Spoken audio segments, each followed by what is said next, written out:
daughters, lifting them higher with honor and surrounding them with his grace. May he guide every man to be strong yet gentle, to love without limits, and to protect what is pure. May every child of this family walk in light, every elder find peace, and may no home among us ever be without joy, health, and love. Amen. My family, you are the reason I keep going. Every story I bring is written with tears, effort, and love, because I want to give you nothing less than my heart. When you stay with me till the end, you don't just watch a story, you keep our family alive. To my new family members, I welcome you with open arms. Here you are not a stranger, you are home. This family is built on love, trust, and respect, and you are now a part of it. If your heart is true, right, present.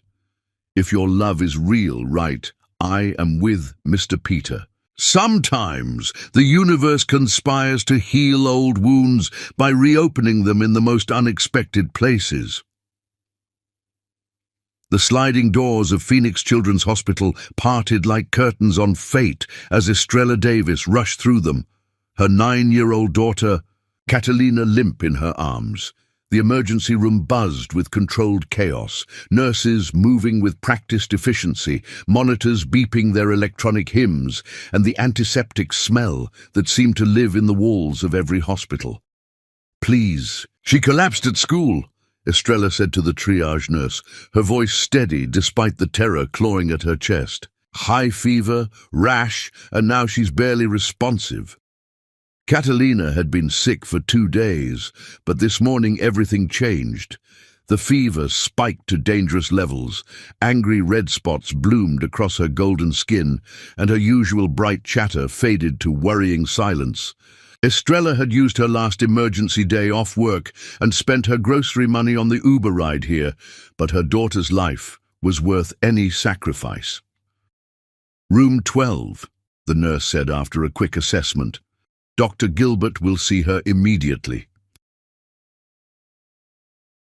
The name meant nothing to Estrella as she followed the nurse down corridors lined with colorful murals designed to distract children from their pain. Room 12 waited behind heavy doors that seemed to guard secrets she couldn't imagine.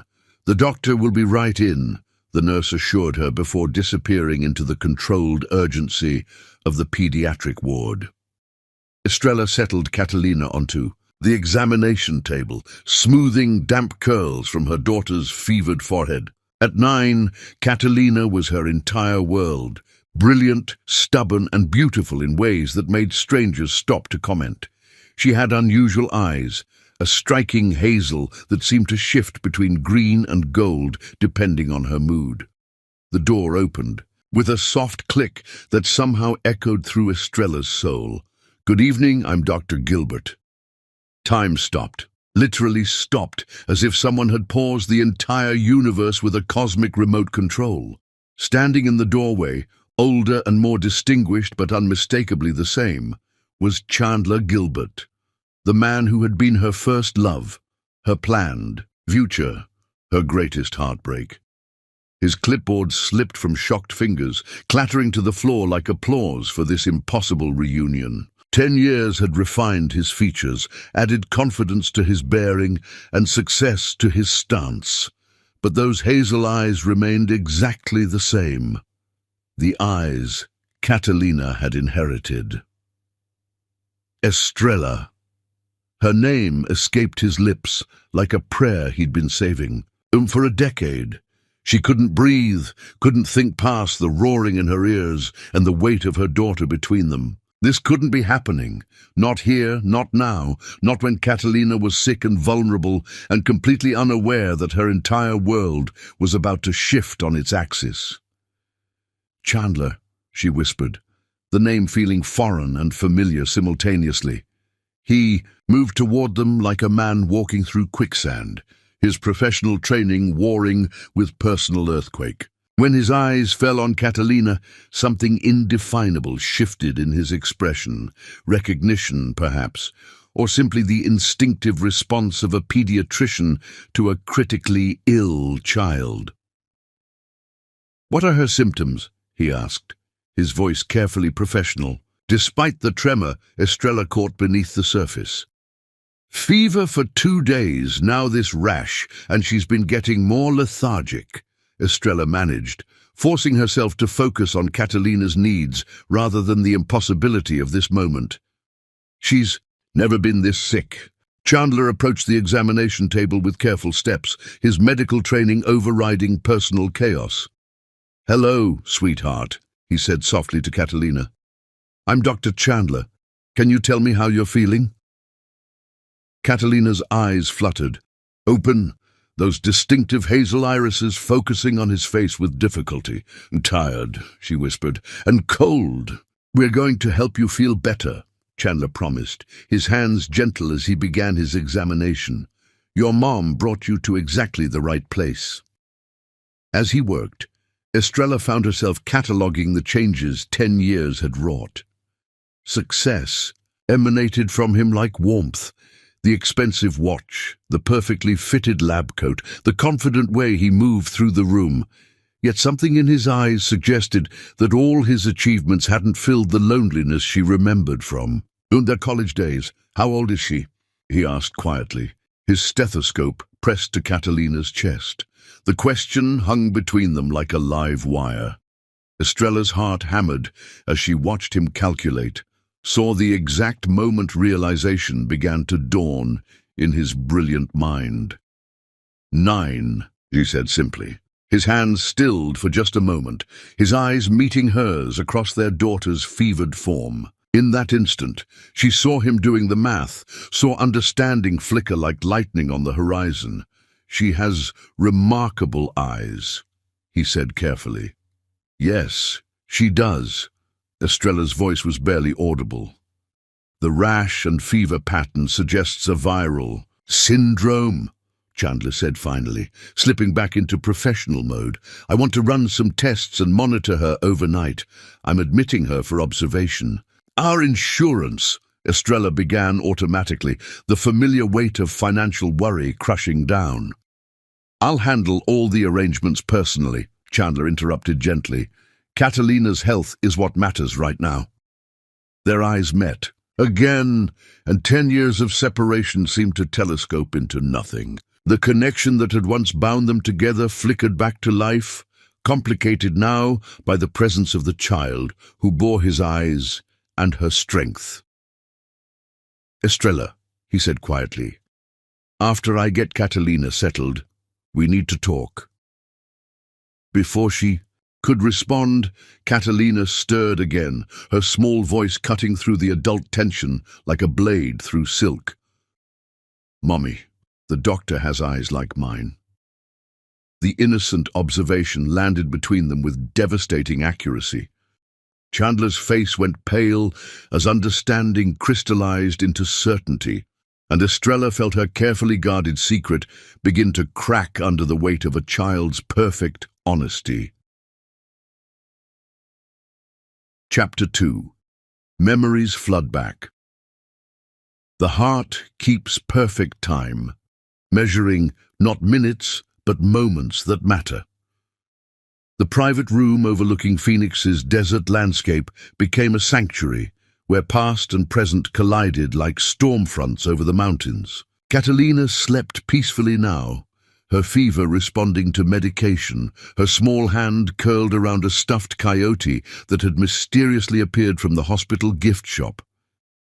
Estrella sat vigil beside the bed while Chandler reviewed test results. With the focused intensity she remembered from their study sessions, some things transcended time, the way he pressed his lips together when thinking, the slight crease between his brows when processing complex information, the unconscious finger combing of his hair when deep in concentration, the silence stretched between them like a bridge spanning a decade of separate lives. Estrella found herself transported to another late night, this one 10 years past, when they'd stood together on his apartment balcony planning a future that had seemed as infinite as the Arizona sky.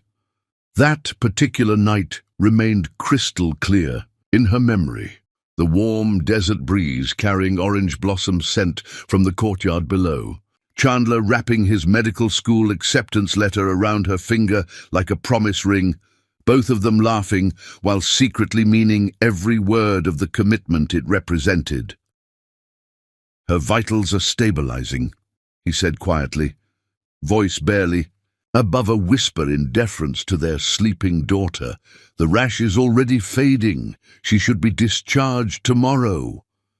"Thank you." The words felt insufficient for everything he'd done. The private room, the personal attention, the way he'd somehow made insurance and billing disappear entirely. "I don't know how to—" "Don't," he said softly, echoing conversations from their past about pride and independence and the complicated dynamics of accepting help from someone you loved. "Please don't make this about obligation." The quiet that followed was heavy with unspoken questions and carefully buried memories. Chandler moved to the window, his reflection ghost-like in the glass, and Estrella remembered a younger version of this man, less polished but burning with the same intensity that had first captured her completely.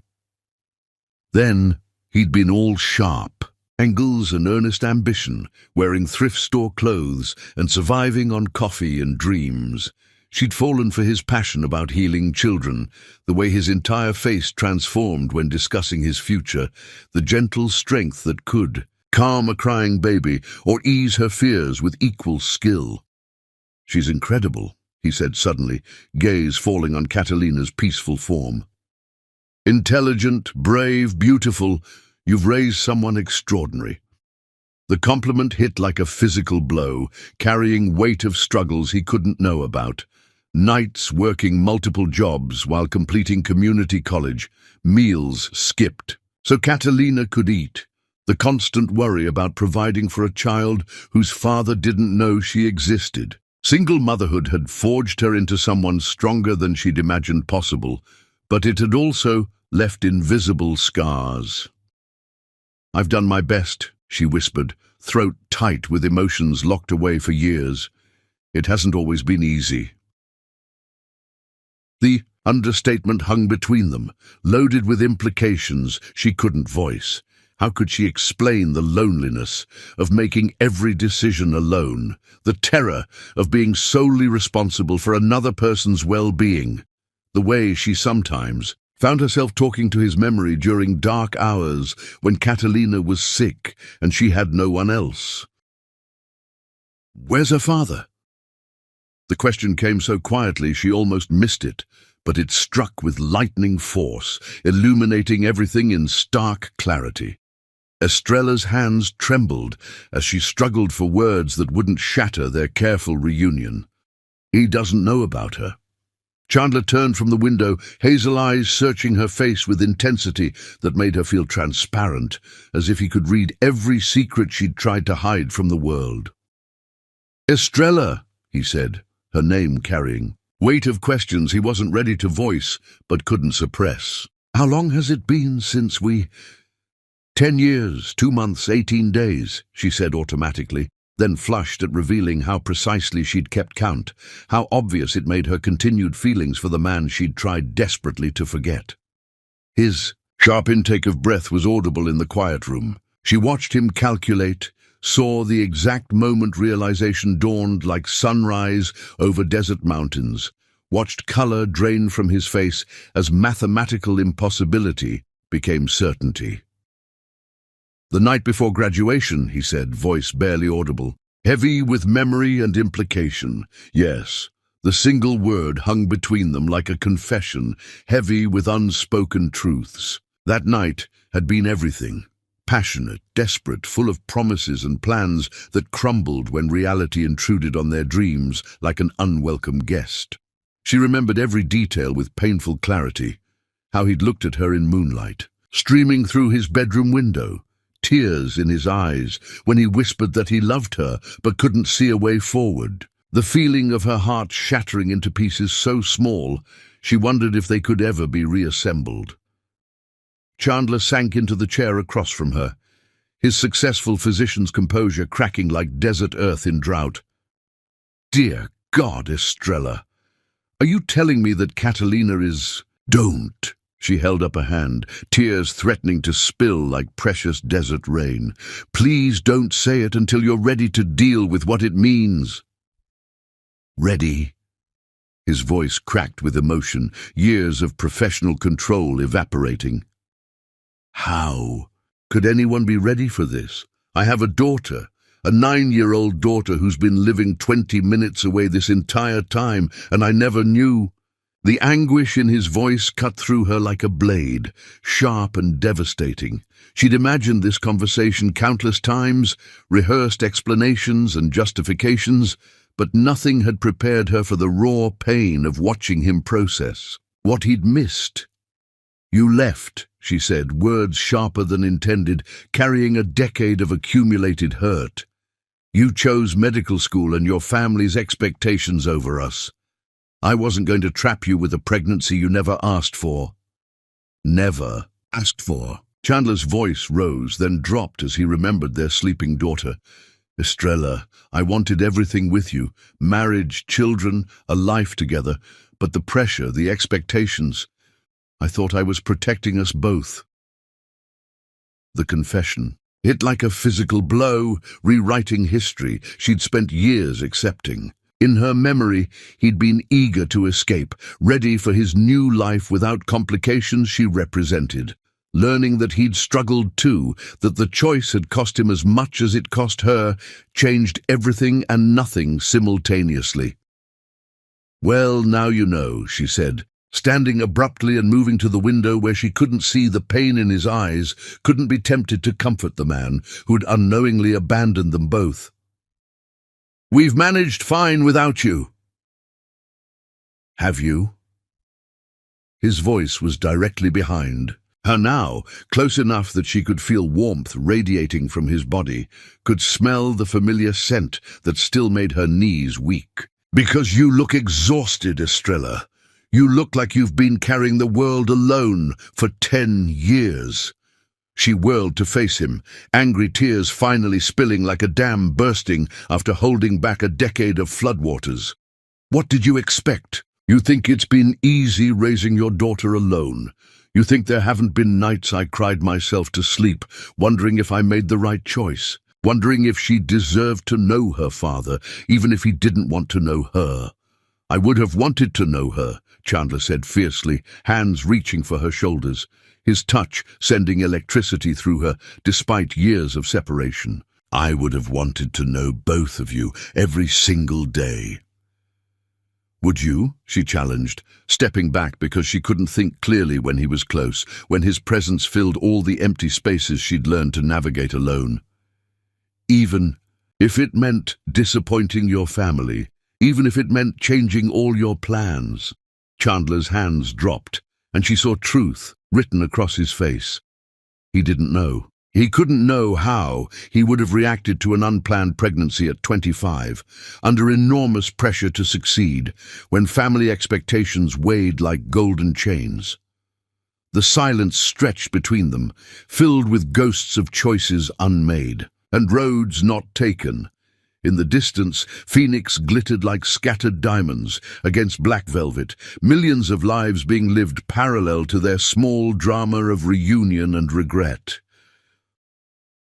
I can't change the past, he said quietly, voice heavy with accumulated regrets. But I'm here now, and if Catalina is my daughter, God, Estrella, if she's really mine. She is, Estrella whispered, the secret finally released after years of careful guarding, truth floating between them like a bird freed from its cage. She's yours, Chandler, every stubborn, brilliant, beautiful piece of her.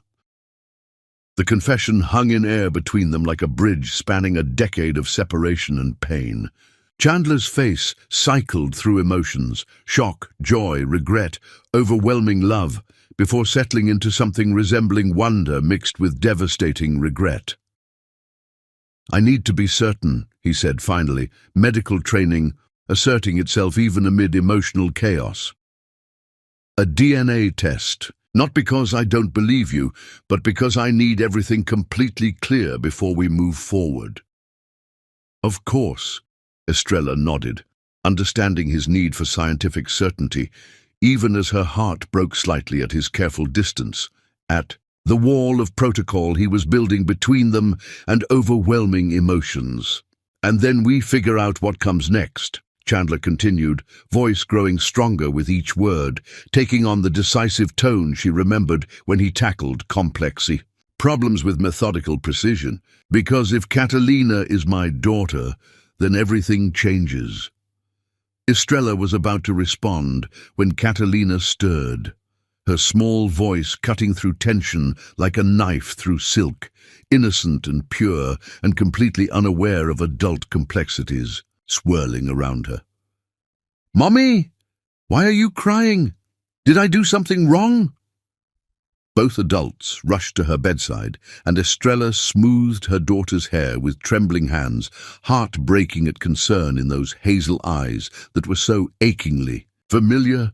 "No, baby girl, you didn't do anything wrong. Dr. Chandler and I were just talking about grown-up things." Catalina's gaze shifted between them, with unsettling perception that only children possess, that ability to see truth even when adults try to hide it behind careful words and forced smiles. "Are you the reason Mommy sometimes looks sad when she thinks I'm not watching?" The question hit Chandler like a physical blow, and Estrella saw him close his eyes as if absorbing pain that cut straight to his soul, as if the weight of 10 years of missed moments had suddenly become too heavy to bear. "Go back to sleep, sweetheart," Estrella whispered, but Catalina's next words shattered the fragile peace they'd been trying to maintain. "Are you my daddy?" Chapter 3. Unspoken Truths. Truth has its own gravity, pulling everything toward it until even the most carefully constructed lies collapse under its weight. The question hung in the sterile air like a live wire, crackling with electricity that threatened to ignite everything it touched. Catalina's innocent gaze moved between the two adults, whose lives she'd just turned upside down, with 4 simple words that carried the weight of a decade's worth of secrets. Chandler's face had gone completely white, his hands gripping the bed, rail as if it were the only thing keeping him anchored to reality. The successful physician who commanded respect in boardrooms and operating theaters had been reduced to a man struggling to find words adequate for the moment that would define the rest of his life. His carefully controlled world of medical precision and scientific certainty had just been shattered by a child's intuitive question that cut straight to the heart of everything he'd been afraid to hope for. Estrella felt her carefully constructed world spinning out of control, 10 years of secrets suddenly exposed by her daughter's devastating intuition. The child who had been her greatest joy and her deepest secret had just shattered every careful wall she'd built around the truth with the innocent directness that only children possessed. Her hands trembled as she reached for Catalina, needing the anchor of physical contact to steady herself against the emotional earthquake that was reshaping the landscape of their lives. "Why would you ask that, sweetheart?" Estrella managed, her voice barely steady, her heart hammering like a caged bird desperate for freedom. She could feel Chandler's eyes on her, could sense the weight of his unspoken questions, the hope and fear warring in his expression as he waited for her response. Catalina struggled to sit up in her hospital bed, her fever-bright eyes studying Chandler with the relentless curiosity of a child who sensed something momentous happening around her. The IV line tugged gently at her small hand, but she ignored the discomfort, focused entirely on the mystery unfolding before her. Her illness had sharpened her perceptions rather than dulling them, as if the fever had burned away the social conventions that usually kept children from speaking obvious truths.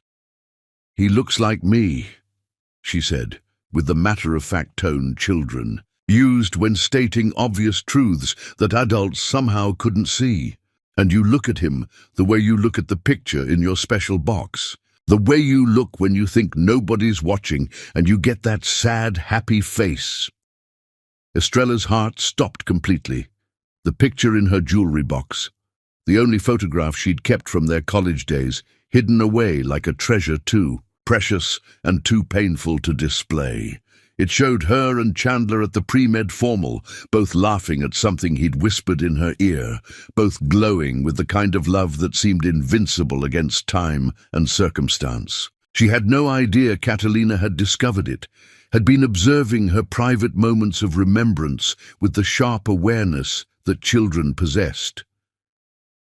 The memory of that particular night crashed over her like a tidal wave, the way his hands had, felt on her waist as they danced to music she could no longer remember, the way he'd told her she was beautiful in a voice rough with emotion, the way they'd stayed on that dance floor long after the music ended, unwilling to let the magic fade into ordinary time. She remembered the dress she'd worn, borrowed from a roommate because she couldn't afford anything new, how Chandler had made her feel like a princess despite the second-hand fabric and borrowed shoes.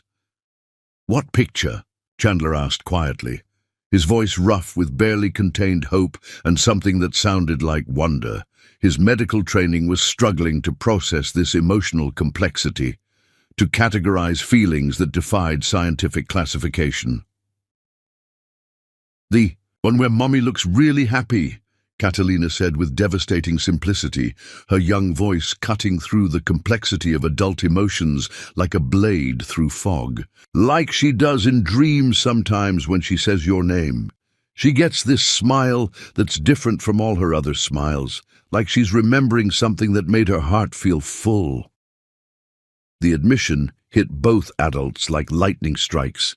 In the desert, illuminating everything in stark, unavoidable clarity. Estrella closed her eyes, mortified that her sleeping subconscious had betrayed secrets she'd worked so hard to bury during waking hours. The night she'd awakened with his name on her lips, the dreams where they'd never been separated, where they'd built the life together that had been stolen by pride and circumstance, all of it exposed by her daughter's innocent but devastating observation. How many nights had Catalina heard her talking to memories in her sleep? How many mornings had her daughter watched her look at that hidden photograph with longing she thought she'd concealed? The realization that her carefully guarded emotional life had been an open book to someone who loved her enough to pay attention was both humbling and terrifying. Chandler stared at her with an expression that contained so much longing and regret it physically hurt to witness. She could see him processing this information, understanding that she'd carried their love through a decade of separation, that he'd never been truly forgotten despite the silence that stretched between them like a desert waiting for rain. His hands flexed at his sides as if he wanted to reach for her, but didn't dare cross the invisible boundaries that grief and time had erected between them. "Catalina," Estrella said carefully, her voice trembling with the weight of truths she wasn't ready to speak. "Dr. Chandler and I knew each other a long time ago, before you were born."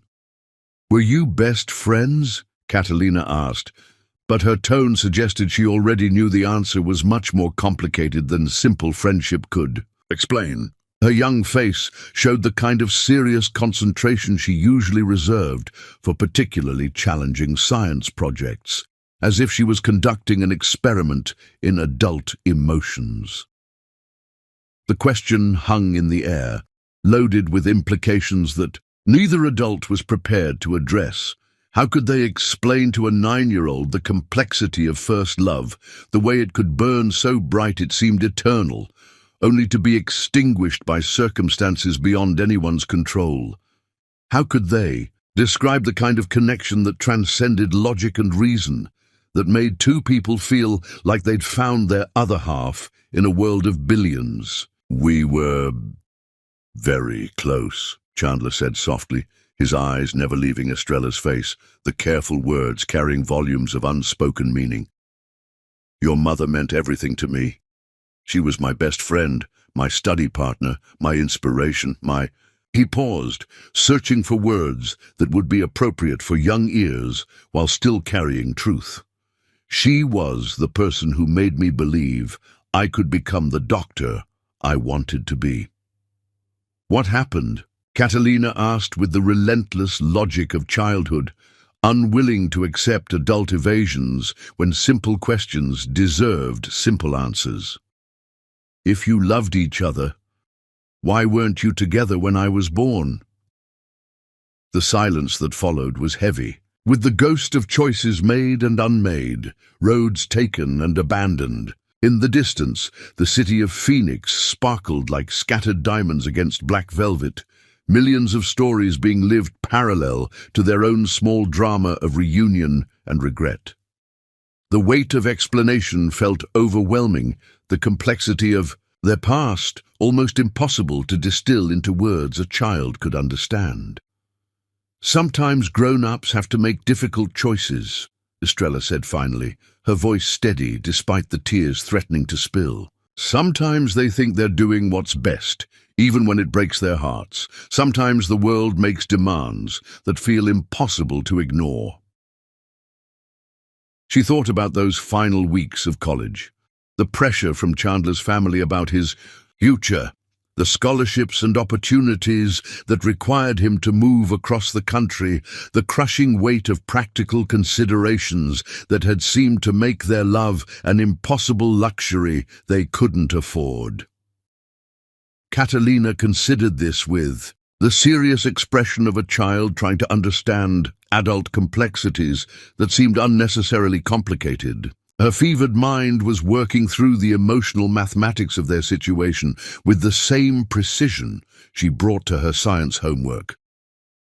"But you found each other again," she pointed out with irrefutable logic. "So maybe it wasn't really broken. Maybe it was just waiting." The observation was so innocent, so hopeful, that it nearly undid both adults completely. From the mouth of a child came wisdom that cut straight to the heart of their situation.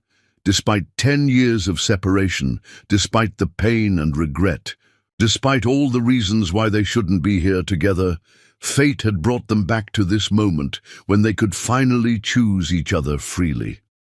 "Maybe," Chandler said softly, his voice filled with wonder as he looked at the daughter he'd never known existed, this perfect synthesis of everything he'd loved about Estrella. "Maybe some things are strong enough to survive anything, even time and distance and our own fears." "Like love?" Catalina asked with the romantic optimism of a child raised on fairy tales and happy endings, her eyes bright with fever and possibility. "Like love," he confirmed, and Estrella saw tears threatening to spill from his eyes as the full magnitude of what he'd found and lost and found again settled in his heart like sunrise after the longest night. The kind of love that creates beautiful, brilliant daughters who ask exactly the right questions at exactly the right time. Catalina smiled then, bright and beautiful and completely trusting in the way that only children could be when the adults in their world finally started making sense. "Good," she said with satisfaction, "because I think I'd like you to be my daddy. You have the right kind of eyes for it." The simple declaration hit Chandler like a physical blow, and Estrella watched him struggle to contain emotions too large for words. His hands shook as he reached toward Catalina's face, then stopped himself, as if afraid his touch might somehow damage this precious miracle he was only now discovering. The pediatrician who had comforted hundreds of children was suddenly uncertain how to touch his own daughter, overwhelmed by the magnitude of what she was offering him. "I would like that too," he whispered, his voice breaking with the weight of 10 years of missed moments and the promise of all the moments yet to come. "More than anything in the world, more than I've ever wanted anything. But we need to be sure," Estrella said gently, her protective instincts asserting themselves even in this moment of reunion and wonder. "We need to do a test to prove it scientifically, not because I doubt what I know in my heart, but because the world will need proof." "Will it hurt?" Catalina asked with the practical concern of a child who'd already had enough needles for one day, her small hand unconsciously moving to the IV site that still ached from blood draws and medication. "Not at all," Chandler assured her, his voice warm with paternal protection that came as naturally as breathing. "Just a little swab inside your cheek, easy as brushing your teeth, much easier than what you've already been through tonight." "Okay," Catalina said simply, her trust in him already complete, in the way that only children could offer their faith to adults who showed them genuine kindness. Then she yawned hugely, the combination of illness and emotional excitement finally catching up with her small body. "I'm sleepy now. Will you stay?" The question was directed at Chandler, and Estrella saw him struggle with how to answer. What promises could he make when everything was still so uncertain? How could he commit to being present when the legal and emotional complexities of their situation had yet to be resolved? The doctor in him wanted certainty, scientific proof, while the man in him already knew the truth in his bones.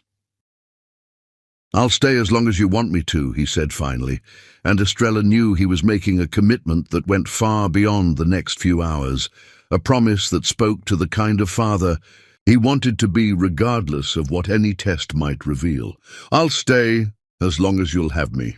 Catalina settled back into her pillows with a contented sigh that spoke of a child who felt safe and loved for perhaps the first time in her young life. "Good. I like you. You have the same hands as Mommy, the kind that make everything better. The kind that feel like home." The observation was so innocent, so pure, that it nearly undid both adults completely. Within minutes, exhaustion claimed her, and she drifted back into peaceful sleep, leaving the two adults alone with the magnitude of what had just transpired and the weight of decisions that would shape all their futures. "She's perfect," Chandler said softly, his eyes never leaving Catalina's sleeping face, drinking in every detail as if he could memorize a lifetime of missed moments in a single night. "How did you do it? How did you raise someone so extraordinary all by yourself?" "I wasn't by myself," Estrella said quietly, her voice filled with the fierce love that had sustained her through the darkest moments of single motherhood. "I had her. She's been my strength, my purpose, my everything. There were hard times, but she made it all worthwhile. Every sacrifice, every sleepless night, every moment of doubt, she made it all worth it." Chandler looked up at her then, and she saw tears threatening to spill from his eyes, saw the full weight of realization settling on his shoulders like a mantle he would carry for the rest of his life. "I'm sorry, Estrella. I'm so sorry you had to do it alone. I'm sorry I wasn't there for her first word, her first steps, her first day of school."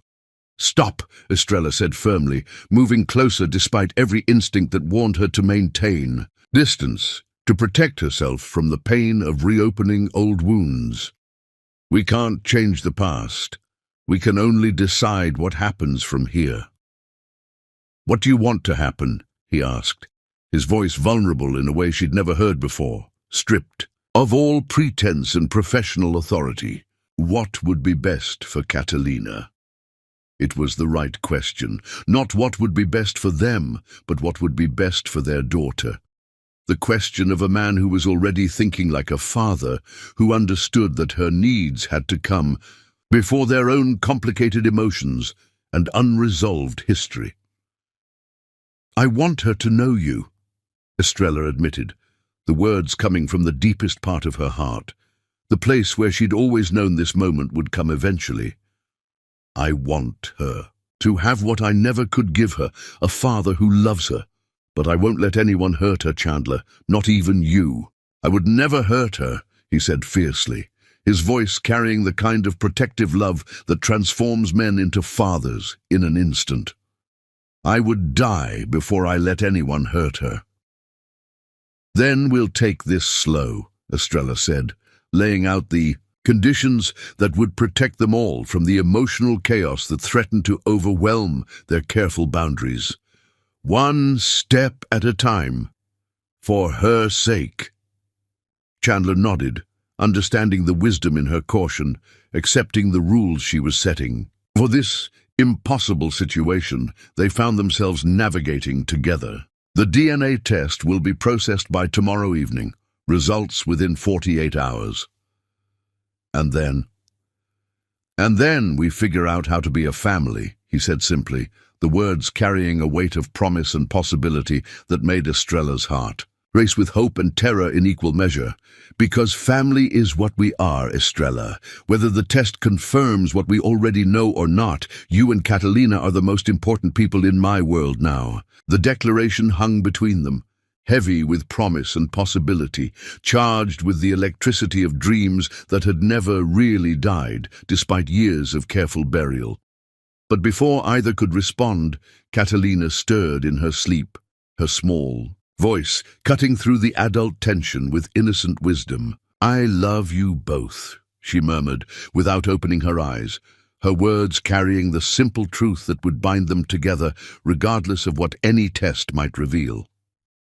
As Chandler reached out to gently smooth their daughter's hair, and Estrella watched this tender gesture with her heart full of hope and fear, neither of them noticed the shadow that moved past the window. Oracle Bryce had been making her evening rounds as a hospital volunteer, and what she'd just witnessed through the partially open door would soon set in motion a chain of events that would test their newfound family in ways they never could have imagined.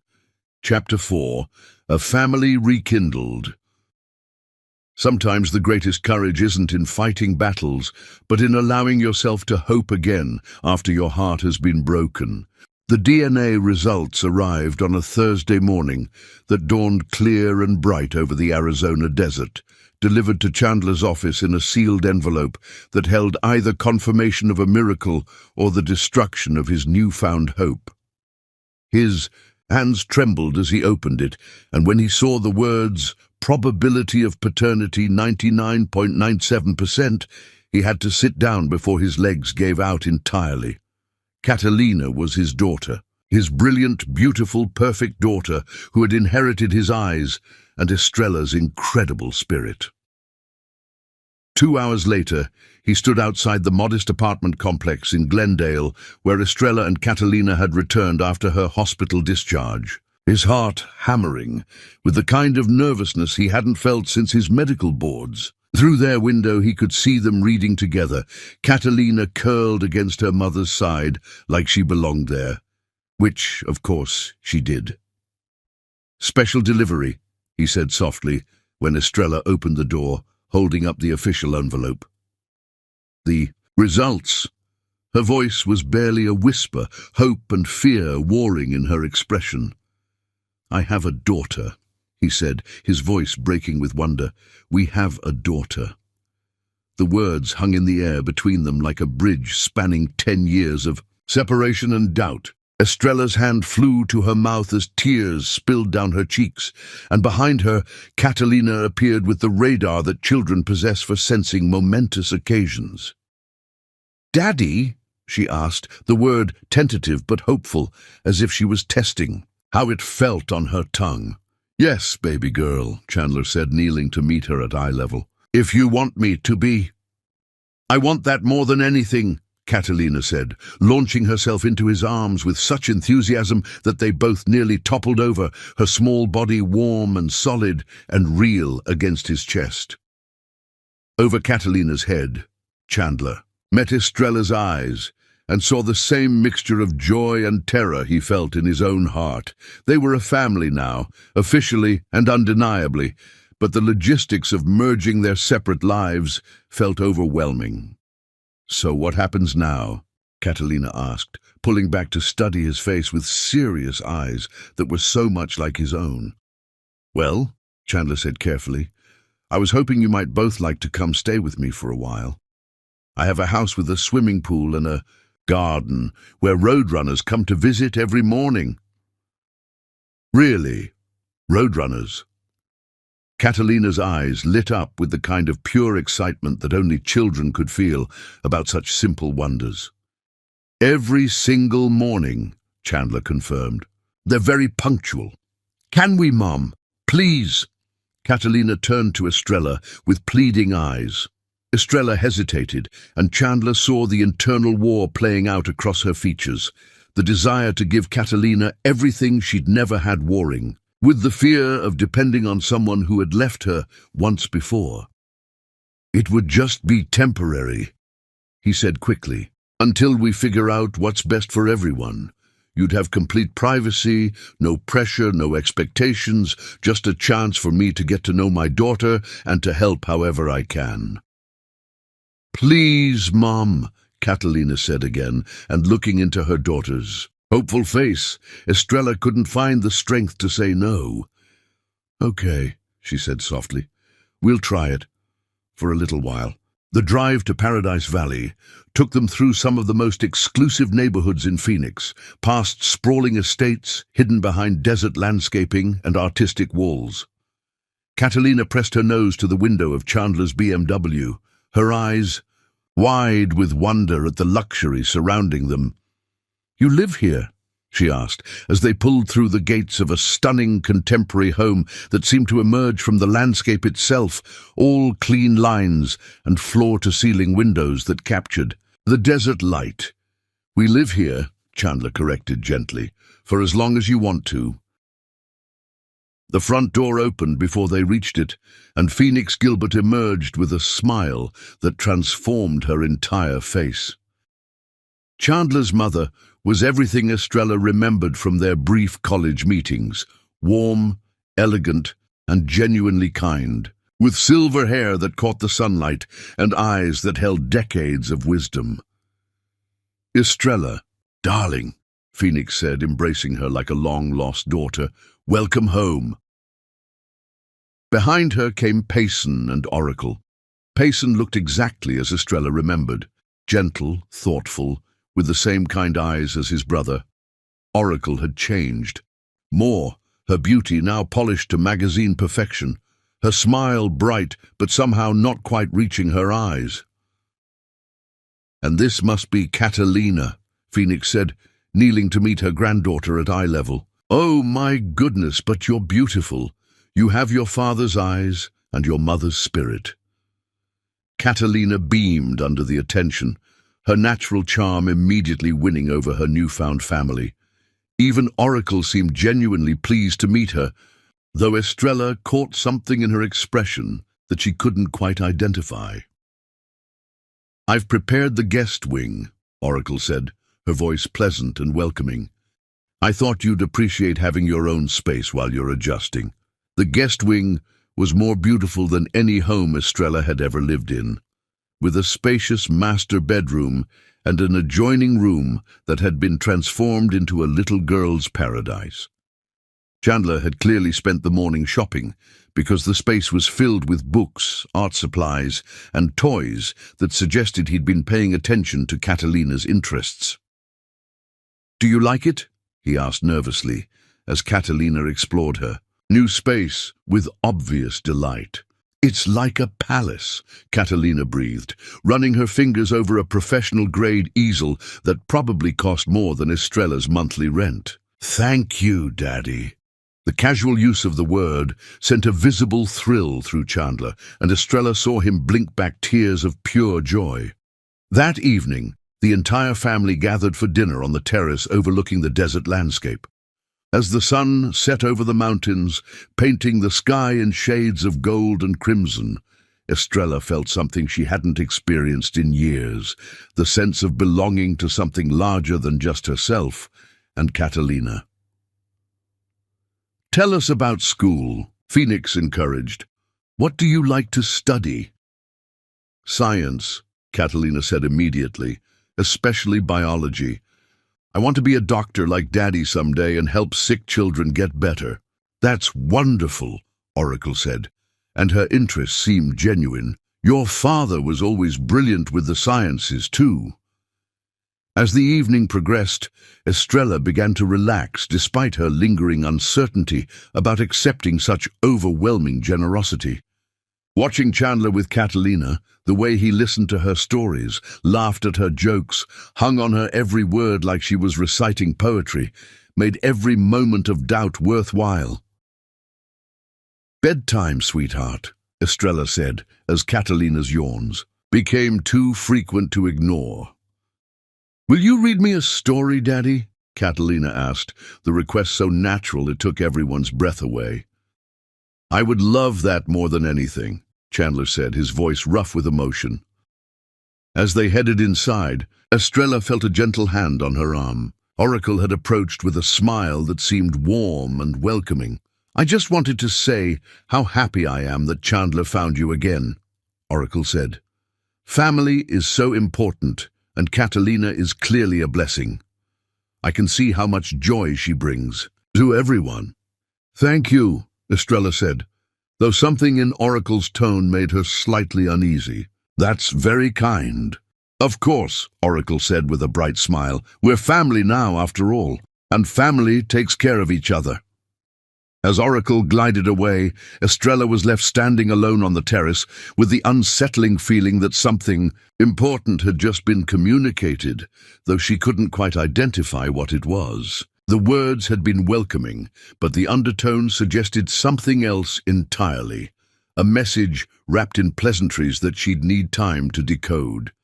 Inside, she could hear Chandler's voice reading to Catalina, their daughter's delighted laughter, echoing through the house like music. For now, that was enough. They were together, they were safe, and they had time to figure out whatever challenges lay ahead.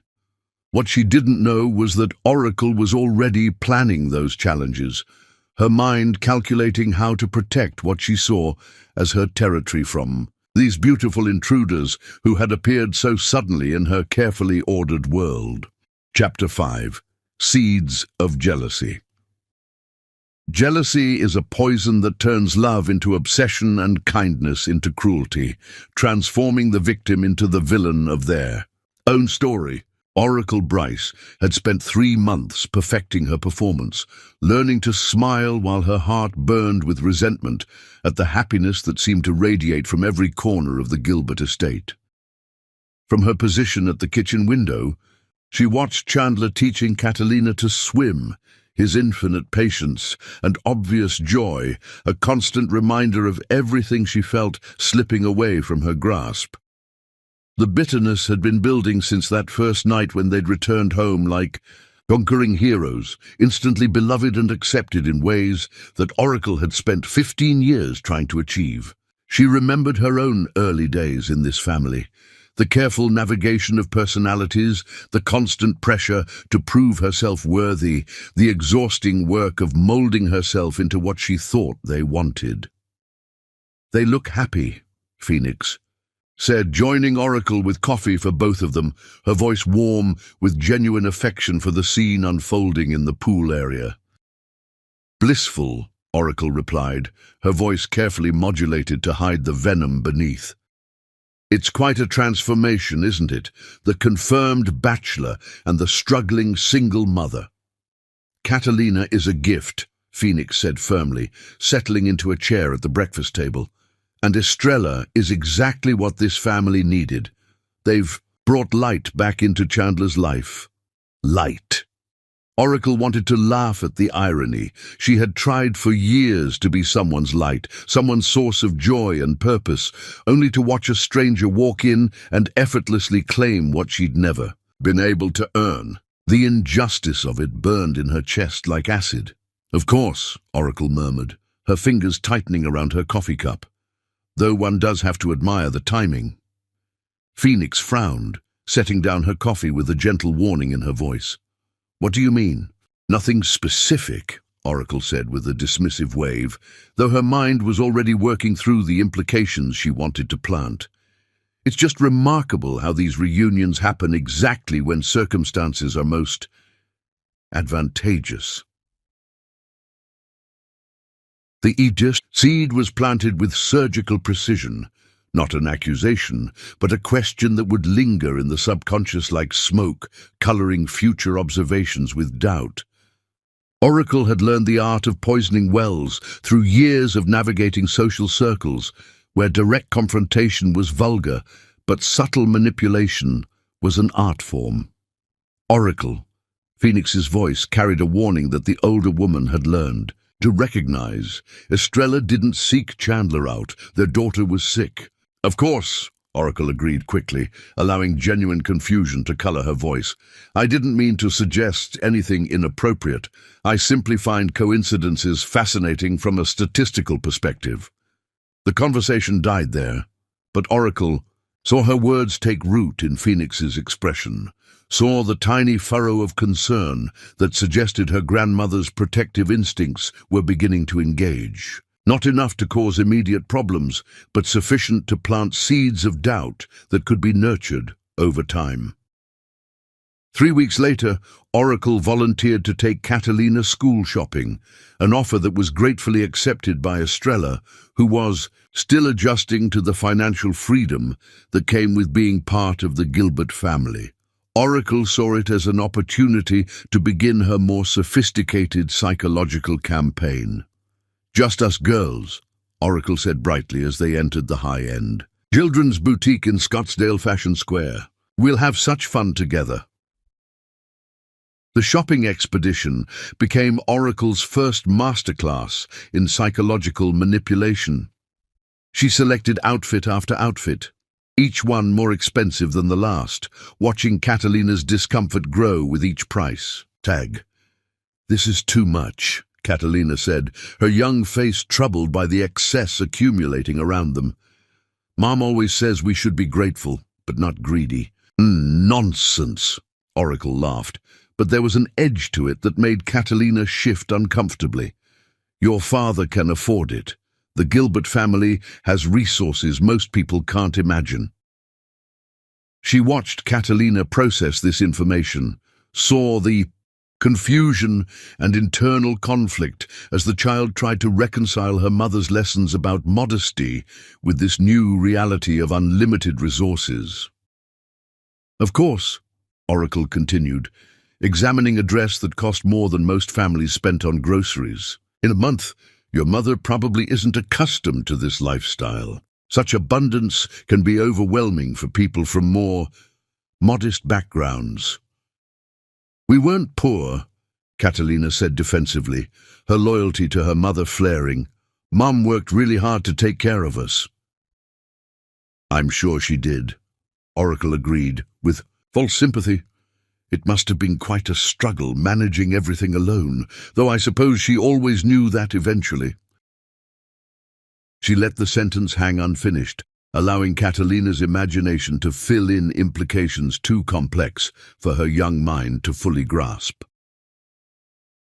Later, over ice cream that cost more than Estrella used to spend on an entire meal, Oracle began her more direct assault on Catalina's sense of security. "You know," she said casually, "I knew your father before he became so successful, back when he was just starting his practice, before he had achieved so much." "Really?" Catalina's curiosity was immediate and genuine. "Oh, yes," Oracle said with nostalgic warmth. "He was quite different then, more available, less focused on family responsibilities." The words were carefully chosen to suggest that Chandler's current devotion might be temporary, a novelty that would fade once the excitement of newfound fatherhood wore thin. "He seems really happy now," Catalina said, but there was a question in her voice that Oracle was quick to exploit. "He is," Oracle agreed readily, "right now. But you know, sweetheart, adult happiness can be complicated. Sometimes people think they want one thing, but then discover they prefer their old life." The conversation continued for another hour, Oracle masterfully planting seeds of insecurity about permanence, belonging, and the stability of their new family arrangement. By the time they returned home, Catalina was quieter than usual, her natural joy dimmed by doubts she was too young to articulate but old enough to feel. That evening's family dinner was more subdued, with Catalina picking at her food and responding to questions with uncharacteristic brevity. Oracle watched with satisfaction as Estrella shot increasingly concerned glances at her daughter. "How was shopping?" Chandler asked, genuinely interested in his daughter's first luxury retail experience. "Fine," Catalina said quietly, not meeting anyone's eyes. "Just fine." Estrella pressed, clearly sensing something was wrong. "You were so excited this morning." Catalina shrugged, pushing expensive food around her plate without appetite. Oracle saw her opportunity and struck with practiced precision. "I think she might be feeling a bit overwhelmed," Oracle said with false concern. "So many changes, so many new experiences. The adjustment from her previous lifestyle to all this," she gestured at the elegant table setting, "can be quite dramatic for young minds." "She's adapting beautifully," Phoenix said firmly. But Oracle caught the flicker of worry in her eyes. "Of course she is," Oracle agreed smoothly. "Though children do pick up on adult anxieties, don't they? They sense when the grown-ups around them are uncertain about the future." The comment was delivered with such apparent concern that it took a moment for its true meaning to register. Oracle was suggesting that Estrella's own doubts about their situation were affecting Catalina, creating instability where none had existed before. "What's that supposed to mean?" Estrella asked, her protective instincts flaring. "Nothing at all," Oracle said quickly, raising her hands in innocent denial. "I simply meant that transitions are difficult for everyone involved. Questions about permanence, about whether this arrangement will work long-term, about whether everyone truly belongs here. These uncertainties naturally affect the children." She had managed to plant multiple seeds of doubt in a single statement, questioning whether Estrella belonged, whether their living arrangement was permanent, whether Chandler's commitment was genuine. All delivered with such apparent sympathy that direct confrontation would seem unreasonable. Later that evening, after Catalina had been tucked into bed with unusual quiet that concerned both her parents, Oracle executed her final move of the day. She encountered Estrella in the hallway, returning from an extended goodnight ritual that had failed to draw their daughter out of her mysterious mood. "She seems troubled," Oracle observed with false sympathy. "Children have such sensitive hearts, don't they?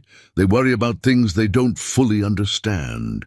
"What kind of things?" Estrella asked, though part of her dreaded the answer.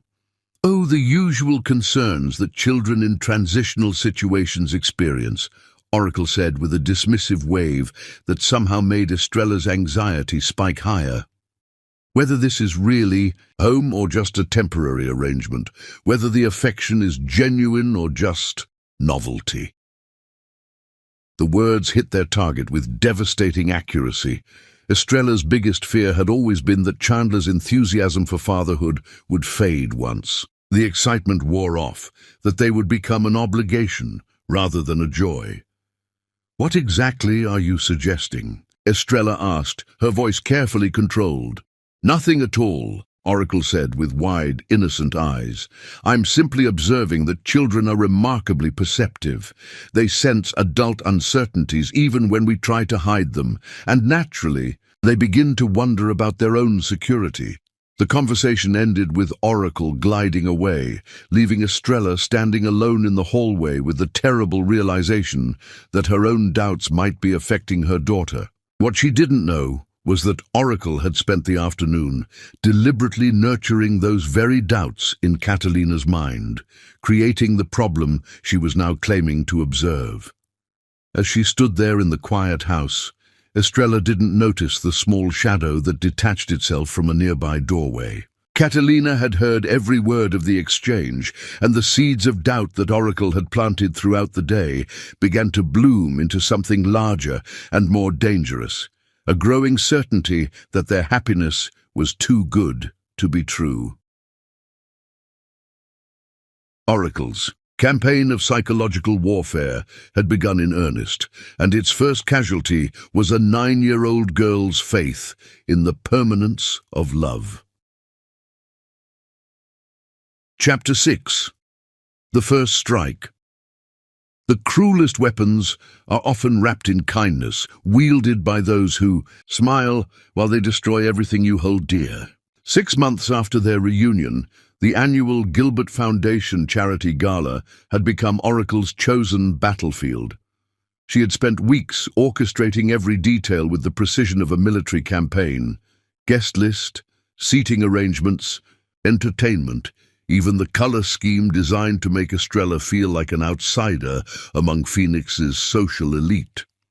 The event was being held at the Arizona Biltmore, its Frank Lloyd Wright-inspired architecture providing a backdrop of sophisticated elegance that Oracle knew would intimidate someone from Estrella's background. She had deliberately chosen a theme of old Phoenix families that celebrated generational wealth and established social position. Everything Estrella was not. Oracle stood at the entrance greeting guests, resplendent in a custom gown that had cost more than most people's cars, her smile bright and welcoming, while her eyes calculated the social dynamics she was about to unleash. Every detail of her appearance had been carefully crafted to project effortless sophistication, from her vintage family jewelry to her perfectly styled hair that spoke of generations of good breeding. "Estrella, darling," she said as the small family arrived, air-kissing cheeks, while her gaze assessed every detail of Estrella's appearance with the ruthless precision of a fashion editor. "You look lovely. That dress is charming." The pause before charming was infinitesimal but deliberately crushing, suggesting that while Estrella looked acceptable, she clearly didn't understand the social requirements of such events. Oracle had been counting on this. Despite Chandler's insistence on buying appropriate attire, Estrella's discomfort with ostentatious displays of wealth meant she'd chosen something elegant but understated. Perfect for Oracle's purposes, the dress was beautiful, a midnight blue silk that complemented Estrella's coloring perfectly, but it lacked the designer label and obvious expense that marked true social acceptance in Oracle's world. It was the kind of dress a woman chose when she wanted to look appropriate rather than impressive, and Oracle filed this information away as ammunition for later use. "Thank you," Estrella said simply, refusing to be baited but clearly aware of the undercurrent in Oracle's greeting. Her hand tightened slightly on Catalina's, a protective gesture that Oracle noted with satisfaction. Catalina looked like a princess in her dress, but Oracle noticed how she stayed close to her mother's side, still affected by the doubts that had been carefully nurtured over the past months. The child, who had once been effervescent with confidence, now showed signs of the insecurity Oracle had been cultivating through months of subtle psychological manipulation. The ballroom was filled with Phoenix's old money elite, families whose names graced hospital wings and university buildings, whose children attended the same exclusive schools for generations. Oracle had strategically placed several of Chandler's former girlfriends among the guests, women who had grown up in this world and understood its unspoken rules as naturally as breathing. The guest list itself was a weapon, carefully curated to maximize Estrella's discomfort. Oracle had invited every woman who had ever dated Chandler seriously, every family friend who remembered him as a bachelor, every social contact who would naturally compare his current situation to his previous lifestyle. She had orchestrated a gauntlet of judgment disguised as a charity event. "Chandler Gilbert," Margaret Whitmore's voice carried across the room like a bell, drawing attention to their small group. Margaret was Oracle's secret weapon, tall, blonde, effortlessly elegant, and possessed of the kind of casual confidence that came from never having to worry about money or social acceptance. Margaret had grown up in Paradise Valley, attended The same prep school as Chandler's cousins, and understood the unspoken hierarchies of Phoenix society as intuitively as most people understood gravity. She was also Chandler's most serious relationship before his medical career consumed his life, a fact that Oracle had made sure to research thoroughly. "Margaret," Chandler said with genuine warmth, his face lighting up with the kind of pleasure that came from seeing an old friend. "You look wonderful. Estrella, I'd like you to meet Margaret Whitmore. Margaret, this is Estrella Davis and my daughter Catalina." The introduction was perfectly polite, but Oracle watched Margaret's reaction with the satisfaction of a chess master watching an opponent walk into a carefully prepared trap. Margaret's smile was warm and genuine, but her eyes held the kind of assessment that women of her class used to categorize people into their proper social strata. "Your daughter," Margaret repeated, her voice carrying just the right note of surprise, mixed with delight. "How wonderful! She's absolutely beautiful. Those eyes are unmistakably Gilbert eyes." Oracle saw the comment register in Estrella's expression, saw the slight stiffening that suggested growing awareness of being evaluated, and found lacking. Margaret's casual assumption of familiarity with Gilbert family genetics was both welcoming and excluding. It suggested intimate knowledge of family history that Estrella couldn't possibly share. "And this is Oracle Bryce, Payson's wife." Chandler continued with introductions, his voice carrying the kind of family pride that made Oracle's heart swell with temporary satisfaction. Oracle organized this entire event. "How impressive," Margaret said, her tone suggesting genuine respect for Oracle's social achievements. The admiration in her voice was exactly what Oracle had been craving for years, recognition of her contributions to the family's social standing. "The Bryce family has always been so civic-minded. Your mother and I serve on the museum board together." The comment was perfectly calculated to highlight the social connections that Oracle possessed and Estrella lacked. It spoke of generations of civic involvement, of family networks that stretched back decades, of the kind of embedded social capital that couldn't be acquired through marriage or achievement alone. Oracle saw the observation register in Estrella's expression, watched the slight tightening around her eyes that suggested growing discomfort with her outsider status. Every carefully crafted interaction was designed to reinforce the message that Estrella didn't belong in this world, that her presence here was temporary and conditional. As the evening progressed, Oracle orchestrated a series of seemingly innocent interactions designed to emphasize Estrella's unfamiliarity with this world. Conversations flowed naturally toward topics that required insider knowledge, exclusive schools that required family connections for admission, charity events that demanded significant financial contributions, vacation destinations that spoke of inherited wealth rather than earned success.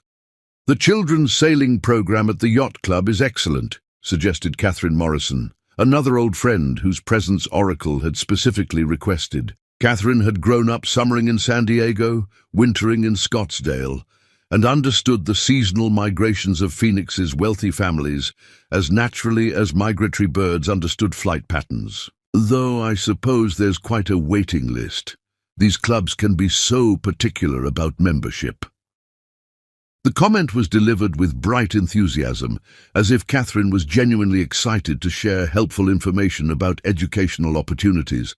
And for Catalina, but Oracle caught the subtle emphasis on particular about membership, the implication that club membership required more than just financial resources. It required social credentials that couldn't be purchased. "We're not really boat people," Estrella said with quiet dignity, but Oracle caught the flush of embarrassment that colored her cheeks. The admission marked her as someone unfamiliar with the leisure activities that defined Phoenix's social calendar. "Of course not," Catherine said with bright understanding that somehow managed to be more insulting than direct dismissal. "Not everyone grows up around the water. Though Catalina might enjoy learning, children adapt so quickly to new environments. The observation hung in the air like a social classification, marking Estrella as someone who hadn't been raised with the privileges that Chandler's other companions took for granted, while simultaneously suggesting that Catalina might be able to transcend her mother's limitations through proper exposure to superior influences. Oracle's masterpiece came during the silent auction, where she had strategically placed items with starting bids that would strain most normal budgets but were pocket change for the Gilbert family. The auction catalogue read like a guide to luxury living: vacation homes in Aspen, private wine tastings in Napa, exclusive art pieces from galleries that most people had only read about in magazines. She watched as Estrella studied the bid, sheets with growing alarm, clearly calculating costs that would have seemed impossible to her just months ago. The prices weren't just expensive, they were casually, carelessly expensive, the kind of amounts that people in this room spent on weekend entertainment without thinking twice. "The vacation home in Aspen is lovely," Oracle commented casually, appearing at Estrella's shoulder as she studied the auction items with the focused attention of someone trying to decode a foreign language. Though, of course, the maintenance costs can be astronomical. Some people find owning multiple properties more trouble than it's worth. The comment was designed to suggest that Oracle spoke from personal experience with such properties, that the kind of wealth required to maintain vacation homes was familiar territory for the Gilbert family. It was a casual display of financial superiority wrapped in helpful concern. "I imagine so," Estrella said carefully, clearly out of her depth in a world where vacation homes were casual acquisitions rather than impossible dreams. Her voice carried the careful neutrality of someone trying not to reveal their complete unfamiliarity with the subject at hand. Of course, Chandler's previous girlfriend Madison had such wonderful taste in properties, Oracle continued with apparent nostalgia, her voice carrying just the right note of wistful remembrance. She understood the investment potential of real estate in established resort communities, such a sophisticated eye for these things. The reference to Madison was deliberately chosen. Oracle had made sure to learn about every woman in Chandler's past, cataloguing their advantages over Estrella like weapons in an arsenal. Madison had been wealthy in her own right, the kind of woman who could match Chandler's success with inherited resources rather than depending on his generosity. "I'm sure she did," Estrella said, but Oracle heard the strain in her voice, the growing weight of comparisons to women who seemed to fit this world in ways she never could. Each reference to Chandler's past relationships was another reminder that Estrella was an anomaly in his romantic history, different from the kind of women he'd chosen when left to his own preferences.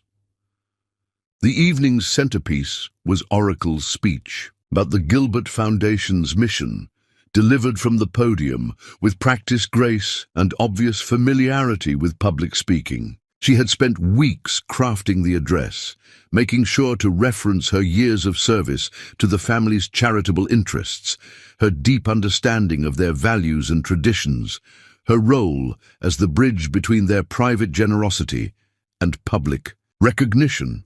"The Gilbert family has always believed that privilege comes with responsibility," Oracle said, her gaze finding Estrella in the audience with laser precision. "Those of us who have been blessed with resources and opportunity have an obligation to share those blessings with others, less fortunate." The words were perfectly chosen to position Estrella as a recipient of Gilbert generosity, rather than a family member, someone to be helped rather than someone who belonged. Oracle emphasized "those of us" to create clear distinction between family members and charity cases, between people who had earned their place and people who had been granted accommodation. She saw the direct hit register in Estrella's expression, watched the way her shoulders tensed with recognition of the subtle insult. The speech continued for another 10 minutes, each carefully crafted sentence designed to reinforce the message that charity was noble but temporary, that generosity had limits, that acceptance into their world required more than just need. But Oracle's true masterstroke came during the evening's final reception, when she engineered a conversation that would shatter Estrella's confidence completely. She had positioned herself near the dessert table, where several older family friends were discussing the evening's success, their voices carrying the authority of people who had watched Phoenix society evolve for decades. "Such a lovely family," commented Eleanor Gilbert, Chandler's great-aunt, her voice carrying the weight of someone who had been present for 4 generations of Gilbert family developments. Eleanor was Oracle's perfect, unwitting accomplice, elderly enough to speak, without filters, respected enough that her opinions carried weight, and naive enough to not realize she was being manipulated. "Indeed," Oracle agreed warmly, her voice pitched to carry just the right distance without seeming deliberately loud. "Chandler seems quite taken with his new situation."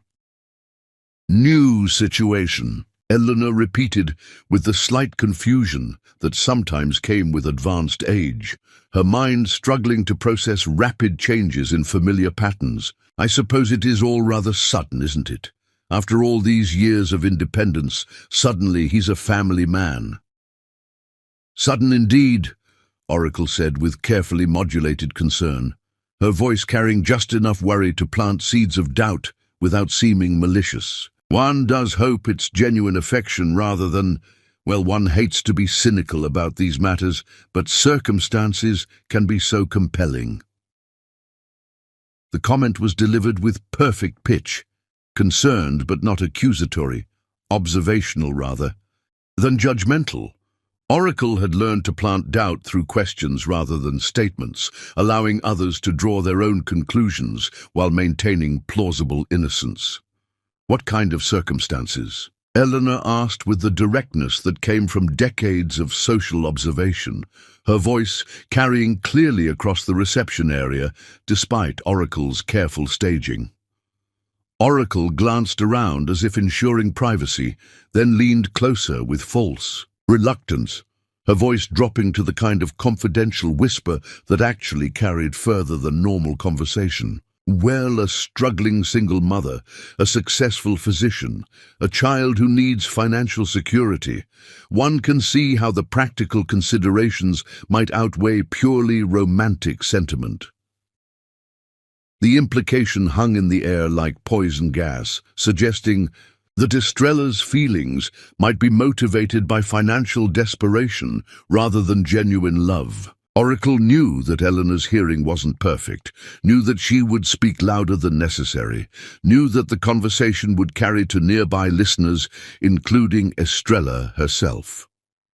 "Oh my," Eleanor said with growing concern, her voice, indeed, carrying across the reception area with the clarity of someone who didn't realize she was broadcasting family gossip. "I hadn't considered...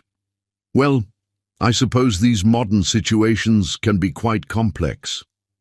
Oracle saw her words hit their target with devastating precision. Estrella's face went white as she overheard the conversation, understanding immediately that her motives were being questioned, that her love for Chandler was being reduced to gold-digging opportunism by people who barely knew her but felt qualified to judge her character. The conversation continued for another few minutes, with Oracle feeding Eleanor just enough doubt to keep the speculation flowing while maintaining her own appearance of reluctant concern. Each word was carefully chosen to maximize damage while preserving her own reputation as someone who was simply worried about family welfare. The final blow came as guests were preparing to leave, when Oracle approached Estrella with false sympathy written across her perfectly made-up features. She had timed this confrontation for maximum impact when Estrella would be emotionally exhausted from hours of social warfare disguised as charity celebration. "I hope you had a lovely evening," she said with bright concern, her voice carrying the kind of patronizing warmth that made every word feel like condescension. I know these events can be overwhelming for people who aren't accustomed to, well, to this level of social complexity. The comment was perfectly crafted to suggest that Estrella's discomfort was due to her own inadequacy rather than Oracle's. Deliberate manipulation. It positioned the evening's social challenges as natural consequences of class differences rather than engineered obstacles designed to create exactly this kind of distress. It was educational, Estrella replied carefully, her dignity intact despite the emotional battering she'd endured throughout the evening. Her voice carried the controlled neutrality of someone who had learned not to give their enemies additional ammunition. I'm sure it was, Oracle agreed with patronizing warmth, her smile never wavering despite the cruelty of her intentions. Please don't let the gossip trouble you. People in our circles do love to speculate about new relationships, especially when the circumstances seem convenient.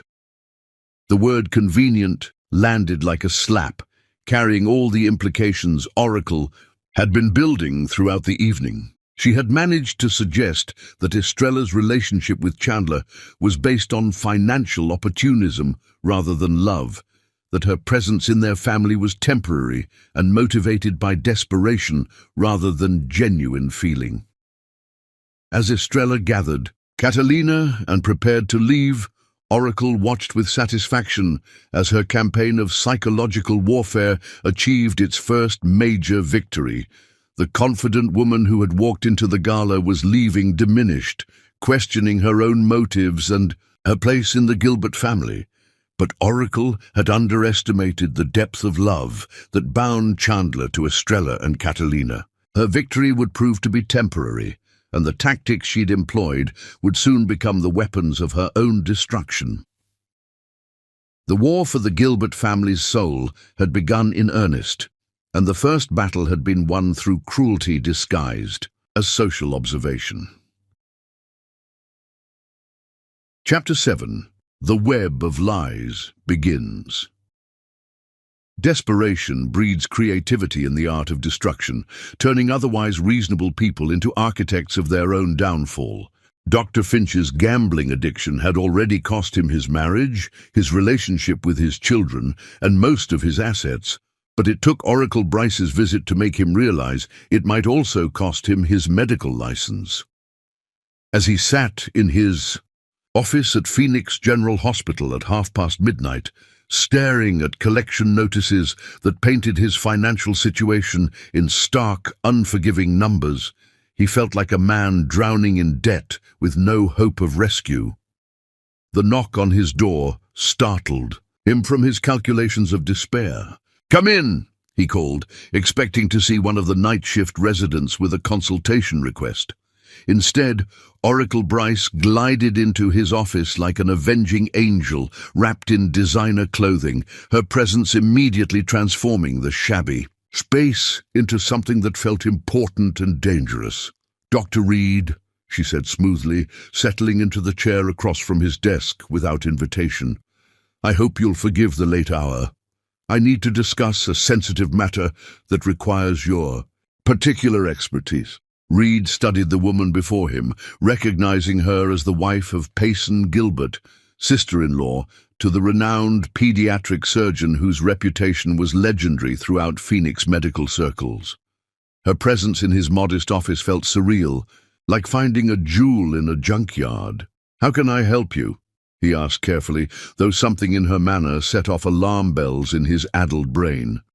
Oracle opened her purse and withdrew a cashier's check, placing it on his desk with the precision of someone laying down a royal flush. The amount written in elegant script made Reed's breath catch in his throat, enough to cover his most pressing debts and buy him time to rebuild his crumbling life. "I need assistance with a family matter," Oracle said, with the calm directness of someone accustomed to purchasing solutions to complex problems. "Specifically, I need help protecting my brother-in-law from a potentially devastating fraud." Reed's hands trembled as he stared at the check, hope and terror warring in his chest like opposing armies. What kind of fraud? The kind involving false paternity claims, Oracle said, her voice carrying just the right mix of concern and determination. A woman has appeared claiming that her daughter belongs to my brother-in-law, demanding support and recognition for a child that couldn't possibly be his. She spun her web of lies with masterful skill, painting Estrella as a calculating opportunist who had targeted Chandler for his wealth and success. According to Oracle's fictional narrative, Estrella had researched successful single doctors in Phoenix, chosen Chandler as her mark, and crafted an elaborate story about their supposed college romance. The real tragedy, Oracle continued with false sympathy, is that my brother-in-law wants so desperately to be a father that he's willing to believe obvious lies. His kindness is being used against him by someone who sees dollar signs where he sees family. Reed found himself nodding along, his desperation making him susceptible to any narrative that justified accepting the money that could save his career. Oracle had read his psychological profile perfectly, understanding that addicts were experts at rationalizing terrible decisions when the stakes were high enough. What exactly are you asking me to do? Reed asked, though he already knew the answer would damn him. I need you to run DNA tests on samples I'll provide, Oracle said simply, and I need the results to reflect the truth, that this child is not related to my brother-in-law. She produced 2 sealed vials from her purse, labeled with clinical precision. Hair samples from both parties. I need official documentation that will hold up under scrutiny. Reed stared at the vials, understanding that accepting them would cross a line he could never uncross. But the check on his desk represented salvation from the financial disaster that threatened to destroy what remained of his life. This could end my career if anyone discovered it, he said weakly, one last protest against the inevitable. No one will discover anything, Oracle assured him with practiced confidence. I'm very good at keeping secrets, Dr. Reed, and you'll be very good at forgetting this conversation ever happened. Over the next week, Reed worked on falsifying the DNA results with the same attention to detail he'd once brought to legitimate medical research. Oracle had provided him with authentic lab equipment and official forms, making the forgery indistinguishable from genuine testing. His gambling addiction had taught him to be creative under pressure, and now that creativity was being applied to destroying an innocent family. What Reed didn't know was that his every move was being observed by Dr. Sarah Chen, the head of laboratory services, who had been investigating irregularities in testing procedures. Her suspicions had been aroused by Reed's unusual late-night presence in the lab and his requests for materials that didn't correspond to any official work orders. On the night Reed completed his falsification, Dr. Chen was conducting her own surveillance from the adjacent lab. Through the interior window, she watched him seal fraudulent documents in official envelopes, his face a mask of self-loathing and desperation. "What are you doing, Finch?" she whispered to herself, her heart breaking for a colleague whose downward spiral she'd been helplessly watching for months. Dr. Chen made a decision that would change everything. She quietly accessed the lab's computer system and ran her own DNA analysis on the hair samples Reed had been given, using equipment that he hadn't realized was monitored by security cameras. The authentic results showed a 99.97% probability of paternity, conclusive proof that Chandler Gilbert was indeed Catalina's biological father. As she printed the real results and sealed them in a secure envelope, Dr. Chen felt the weight of moral responsibility settling on her shoulders. She had evidence of criminal fraud, but exposing it would require her to step forward as a witness against powerful people who could destroy her career with a phone call. The next morning, Oracle arrived at Reed's office to collect her weapon of mass destruction, her face radiant with anticipation of the chaos she was about to unleash. "Perfect work," she said with satisfaction as she examined the falsified documents. "These will serve their purpose beautifully." "What happens now?" Reed asked, unable to meet her gaze. "Now justice is served," Oracle said with righteous conviction. "That would have been admirable if it weren't based on complete lies. An innocent man is protected from exploitation, and a fraud is exposed before more damage can be done." As Oracle left the hospital with her forged evidence, she felt a surge of triumph that would prove short-lived. She had no idea that Dr. Chen was already preparing to expose her scheme, armed with authentic DNA results and security footage that would prove Reed's criminal actions. Reed, meanwhile, sat alone in his office staring at the cashed check that had purchased his soul, understanding too late that some deals with the devil come with consequences that no amount of money could repair. The stage was set for the most devastating betrayal the Gilbert family had ever faced. But the truth has a way of surfacing no matter how deeply it's buried beneath lies and desperation. Oracle's web of deception was about to collapse under the weight of its own contradictions. Chapter 8.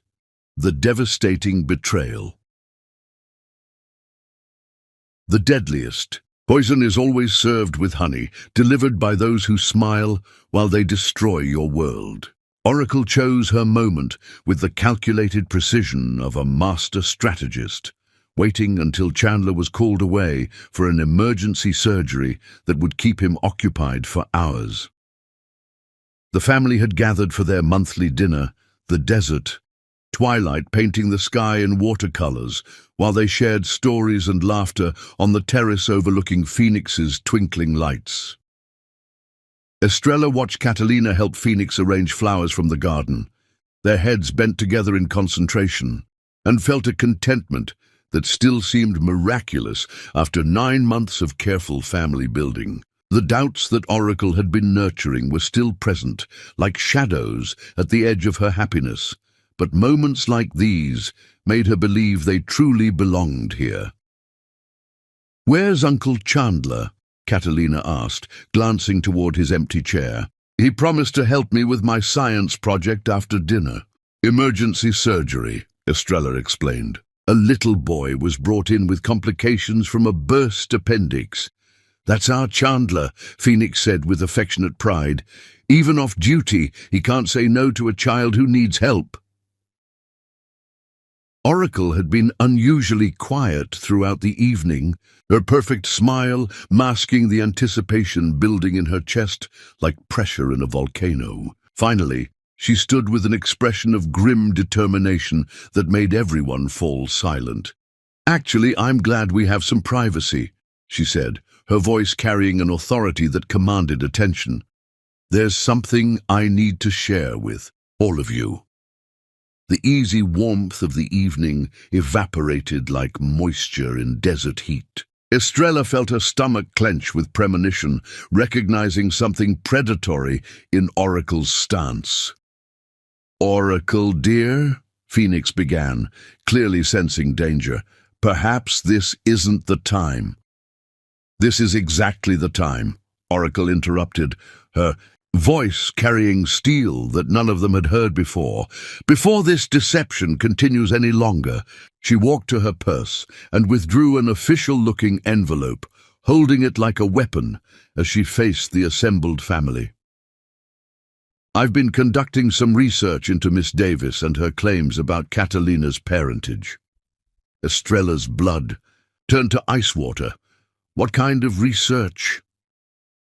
"The kind any responsible family member would conduct when strangers appear claiming long-lost relationships," Oracle said with false righteousness.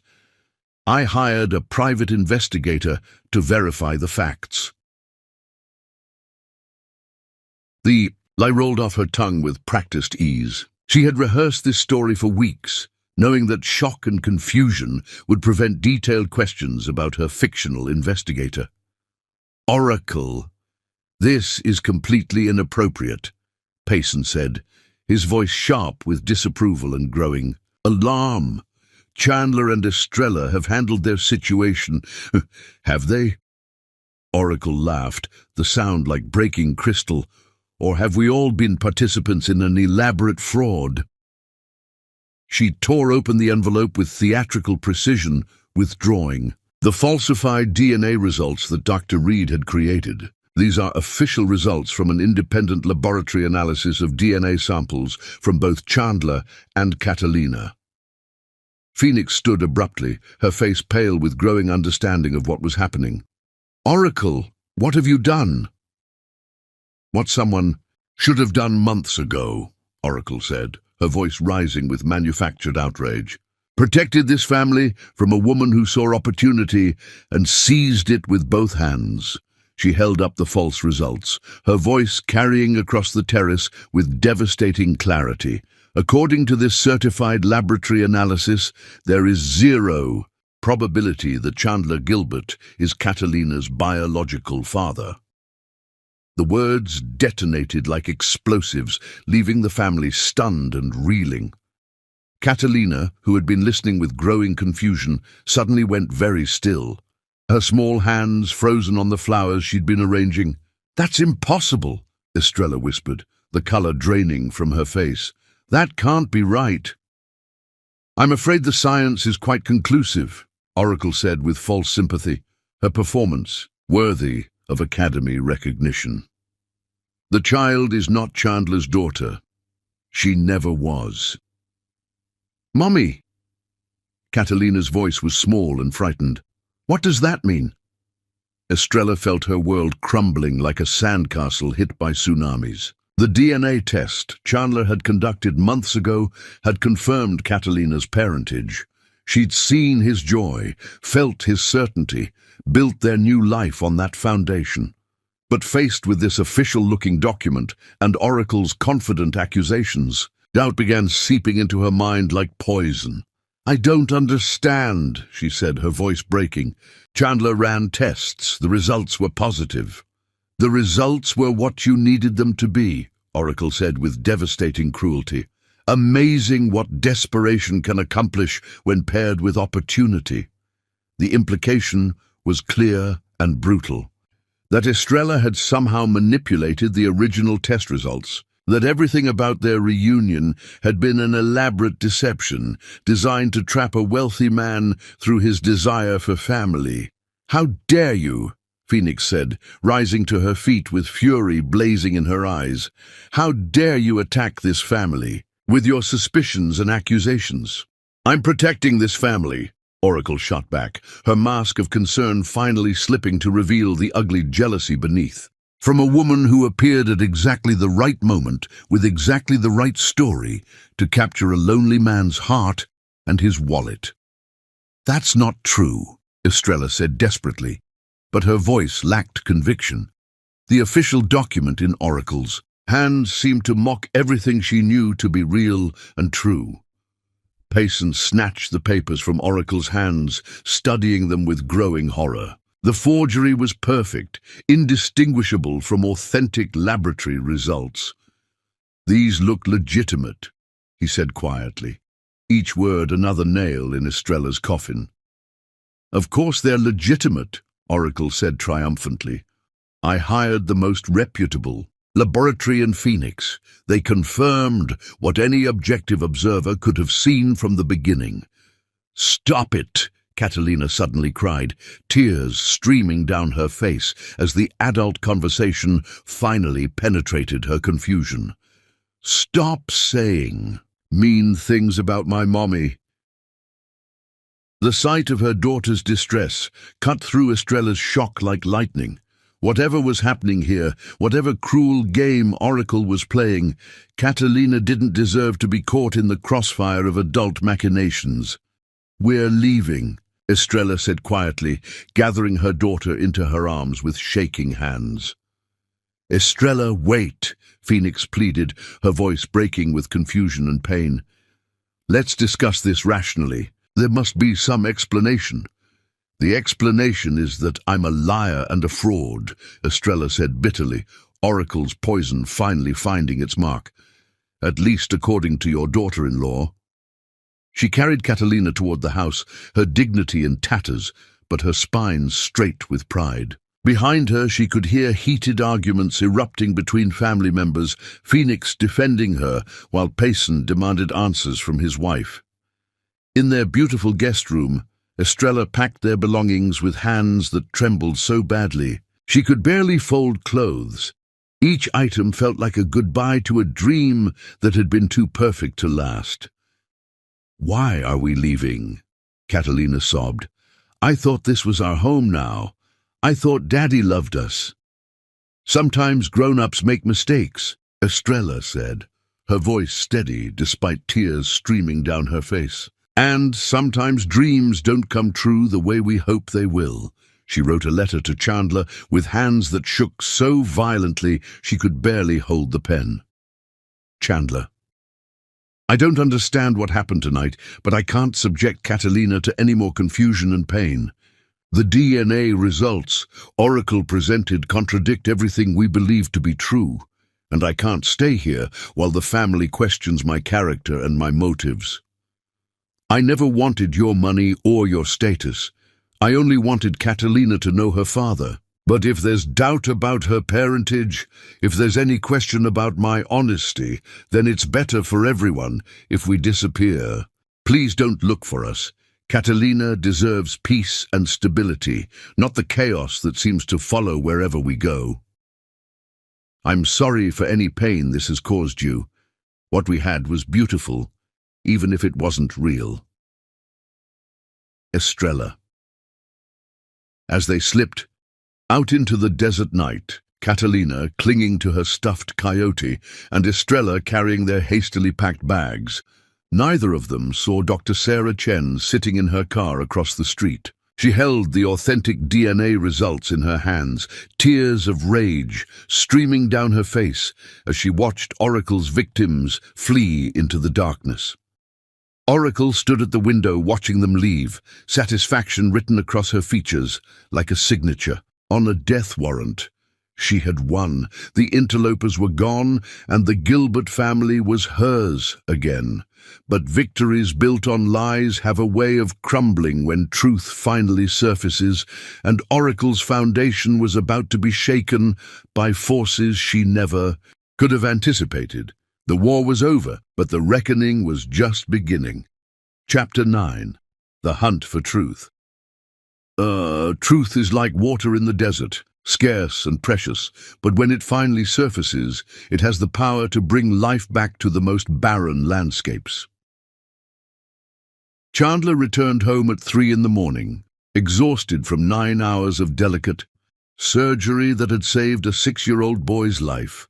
His hands still carried the slight tremor that came from hours of microscopic precision, but his heart felt light with the knowledge that another child would return home to grateful parents. The house felt different as he entered through the garage. Too quiet, charged with the kind of tension that follows emotional explosions. He expected to find Estrella and Catalina asleep, planned to steal a few minutes watching his daughter sleep and maybe sharing quiet conversation with the woman who had transformed his solitary existence into something beautiful and meaningful. Instead, he found Oracle waiting in the kitchen, her face a masterpiece of false sympathy that made alarm bells ring in his exhausted mind. "Chandler," she said with a sigh that seemed to carry the weight of terrible news. "I'm so sorry you had to come." "Home to this?" "To what?" he asked, though ice was already forming in his chest. "Where are Estrella and Catalina?" Oracle launched into her carefully rehearsed performance, spinning her web of lies with the skill of someone who had spent weeks perfecting every detail. She produced the falsified documents with flourishes of regret, painted Estrella as a calculating opportunist who had finally been exposed, and delivered each devastating blow with the precision of a surgeon removing diseased tissue. As she spoke, Chandler felt his world cracking apart piece by piece. The official-looking papers in his hands seemed to mock everything he'd believed, every moment of joy he'd experienced with his daughter, every plan he'd made for their future together. "This can't be right," he said, his voice hollow with shock. "The test I ran showed positive paternity. Catalina is my daughter." "I know this is difficult to accept," Oracle said with practiced gentleness, "but you have to face the truth. She used your kindness against you, told you exactly what you wanted to hear, because she saw a successful, lonely man who could provide the security she'd never been able to give her daughter." Chandler stared at the falsified results until the numbers blurred together, his brilliant mind struggling to process information that contradicted every instinct he possessed. Catalina had his eyes, his stubborn streak, his love of science. She felt like his daughter in every cell of his body. "Where did they go?" he asked quietly. "I don't know," Oracle lied smoothly. "Estrella packed their things and left. She said she couldn't stay here knowing that her deception had been exposed." But even as Oracle spun her fiction, Chandler found the letter "Estrella" had left, and something in her words struck him as wrong. The pain was too real, the confusion too genuine. This wasn't the writing of a woman whose con had been exposed. This was the heartbreak of someone who had been blindsided by accusations she couldn't understand. For the next 2 days, Chandler threw himself into investigating the situation. With the methodical precision he brought to complex medical cases, he visited the laboratory that had allegedly processed the DNA samples, only to discover they had no record of any test involving his name or biological material.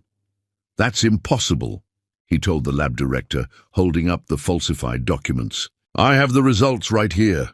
The director examined the papers carefully, then shook her head with growing concern. "Dr. Gilbert, these aren't our forms. The letterhead is similar, but the format is completely wrong, and this signature doesn't match any of our certified technicians." Chandler felt the first crack in Oracle's story, but he needed more evidence before he could act on his growing suspicions. His investigation led him to Phoenix General Hospital, where he began asking discreet questions about DNA testing procedures and laboratory security. It was there that Dr. Sarah Chen found him, her face pale with determination and her hands clutching an envelope that seemed to burn with importance. "Dr. Gilbert," she said quietly, glancing around to ensure they weren't overheard, "I need to speak with you about something urgent, something about your daughter." Chandler's heart stopped. "Do you know where she is?" "Matt?" "No, but I know what happened to her," Dr. Chen said, her voice filled with barely controlled anger. "And what I'm about to tell you will destroy everything you thought you knew about the past week." She led him to a quiet corner of the hospital cafeteria and told him everything. Oracle's midnight visit to Dr. Reed, the $50,000 bribe, the falsified DNA results that had been created in the same lab where authentic tests had proven Catalina's parentage beyond doubt. "That monster," Chandler whispered, staring at the real results that confirmed what his heart had known all along. "She destroyed my family with lies." "Dr. Reed collapsed under the guilt yesterday," Dr. Chen continued. "He confessed everything to the hospital administration. He's been terminated and will face criminal charges for fraud. I have security footage of the entire transaction, recorded conversations, and the authentic DNA results that prove your daughter's parentage." Chandler felt rage building in his chest that was unlike anything he'd ever experienced. Oracle hadn't just lied to him. She had deliberately terrorized an innocent child, had sent the woman he loved fleeing into the night, believing herself to be a fraud, had weaponized his own family against the people he cherished most. "I have to find them," he said, rising with desperate urgency. "I've been working on that," Dr. Chen said, producing a piece of paper from her pocket. "I have contacts in community services. Estrella Davis has been working multiple jobs again, a community center, a grocery store, and an office cleaning service. She's rented a small apartment in Tempe. Chandler memorized the address, his heart hammering with hope and terror. How much damage had Oracle's lies caused? Would Estrella ever forgive him for not believing in her immediately? Would Catalina still want him as her father after being told he'd rejected her? "Thank you," he said to Dr. Chen, his voice thick with emotion. "You've saved my family." The drive to Tempe felt like the longest journey of his life. The apartment complex was a modest two-story building with a small playground where a few children played despite the late hour. It was worlds away from the luxury of his Paradise Valley estate, but it felt more like home than his mansion ever had.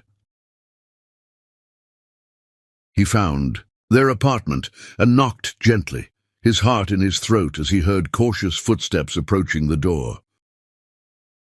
Through the peephole, he could see Estrella's silhouette, and he understood that she was checking whether it was safe to answer. "It's me," he said simply. "It's Chandler." The silence that followed seemed to stretch for eternity before he heard locks turning. The door opened to reveal Estrella, beautiful despite the exhaustion written across her features, her eyes red from crying, but still defiant. "You shouldn't be here," she said quietly, though something in her voice suggested she was glad he'd come. "I have something to show you," he said, holding up the authentic DNA results along with photographs of Dr. Reed's confession and Oracle's check. The truth about what Oracle did to us. As understanding dawned in Estrella's eyes as she saw the real proof of Catalina's parentage and realized the scope of Oracle's betrayal, Chandler watched hope begin to kindle again in the woman he'd never stopped loving. Behind her, a small voice called out with tentative joy, "Daddy, is that really you?" And Chandler knew that despite all the pain and deception, despite Oracle's cruel manipulations, their family was about to find its way. Home through the desert of lies, back to the oasis of truth. The hunt was over. Now the healing could begin. Chapter 10.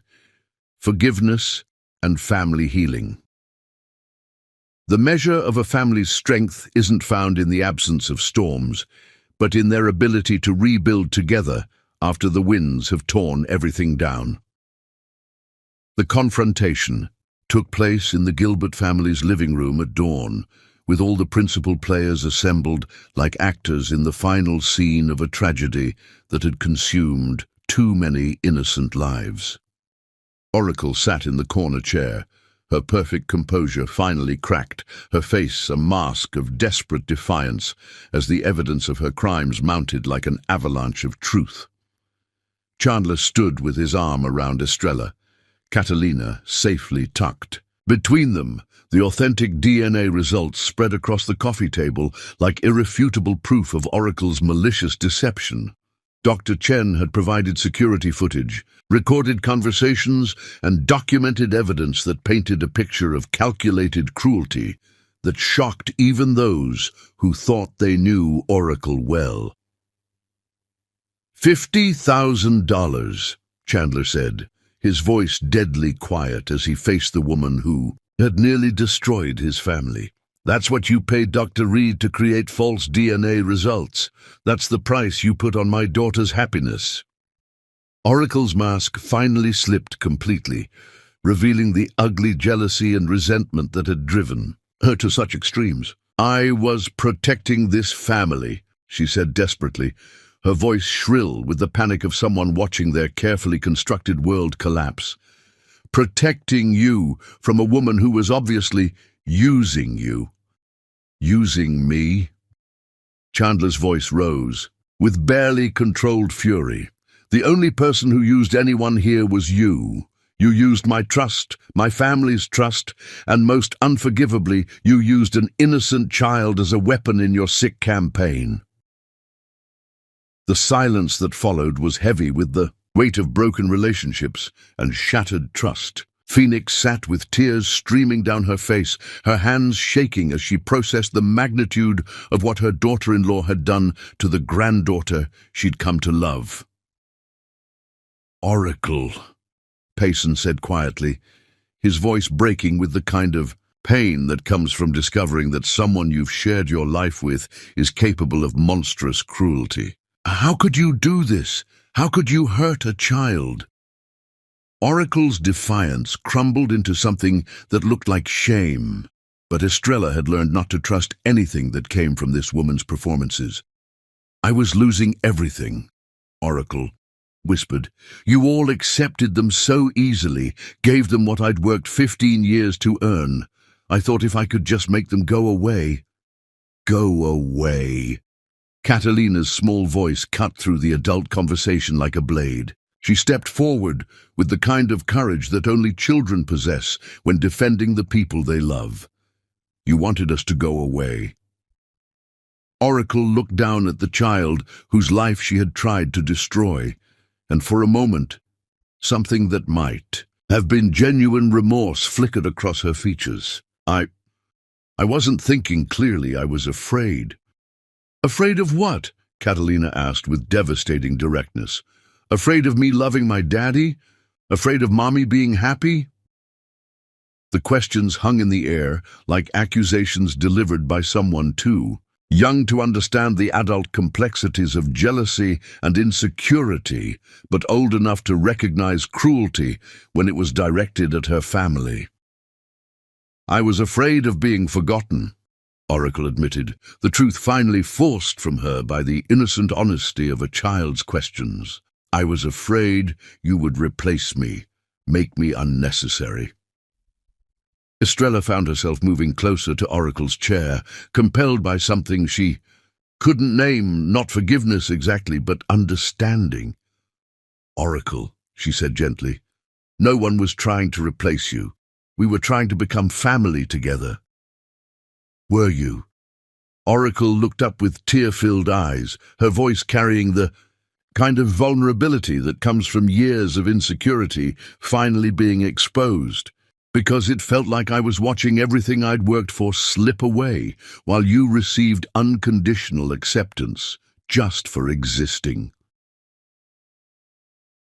The confession revealed the depth of Oracle's insecurity, the years of feeling like an outsider, despite her marriage into the Gilbert family, the constant fear that her place was conditional and could be revoked at any moment. "Oracle," Phoenix said through her tears, "you've been my daughter for 15 years. Nothing could change that.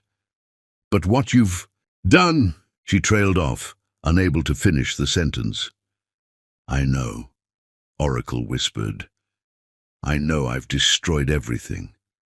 I know there's no coming back from this." Catalina, who had been listening to the adult conversation with the seriousness of someone far older than her 9 years, suddenly stepped forward again. "Are you sorry?" she asked Oracle directly, her young voice carrying a wisdom that silenced the room. Oracle looked into the face of the child she had tried to remove from her family and saw her own reflection. Someone desperate for love and belonging, someone who had made terrible choices from fear and insecurity. "Yes," she whispered, tears beginning to flow freely down her cheeks. "I'm so very sorry. I was selfish and cruel, and I hurt people who didn't deserve it. I hurt you, and you're just a little girl who wanted a family." "Then we can forgive you," Catalina said, with the simple directness that only children possess. "Mommy says forgiveness doesn't mean we forget what happened, but it means we don't let the hurt keep poisoning our hearts." The offer of forgiveness from the child she had most wronged broke through Oracle's defenses completely. She sobbed with the kind of raw emotion that comes from years of suppressed pain finally finding release. "I don't deserve forgiveness," Oracle said through her tears. "I don't deserve any of you. That's the point of forgiveness, Estrella said gently, surprising everyone by extending her hand to Oracle. It's not about deserving it. It's about choosing love over bitterness, hope over revenge. The gesture was so unexpected, so generous, that it left the entire room speechless. Oracle stared at the offered hand as if it were a lifeline thrown to someone drowning in their own mistakes. "Why?" Oracle whispered. "Why would you forgive me after what I've done?"